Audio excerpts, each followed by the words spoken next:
Today I'm here to share with you a very interesting story that I have learned from Ana, a child from Gaza. It's about her beautiful globe-shaped chandelier.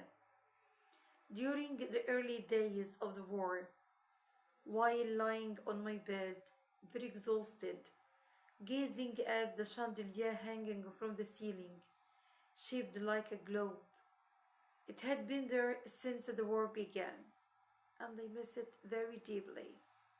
I hadn't seen my home for many, many months, and the walls of my room in our new house, which we moved to 2 years before the war began, no longer provide us safety. War had driven us away, but I still remember the day we were setting up our new house when I went out with my father to buy a new chandelier for my room. My eyes wandered everywhere among the various shapes of chandeliers until a globe shaped one caught my eyes. I whispered to my dad, "Please, I want to buy this one." He smiled and said, "Okay, it's yours."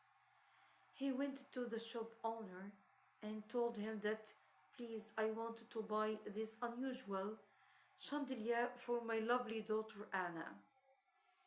And I believed that my room was my big world.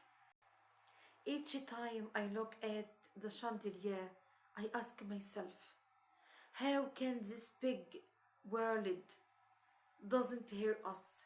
How can this vast humanity doesn't feel us after 7 months of witnessing all kinds of injustice, death, betrayal, oppression, and displacement? For a moment, I felt that we were left alone. Many saw us, but closed their eyes, and heard us, but they blocked their ears. However, now we have begun to hear your will. Voices have reached us, maybe late, because we are now used to the sounds of war bombings and airstrikes. But we began to explore new sounds.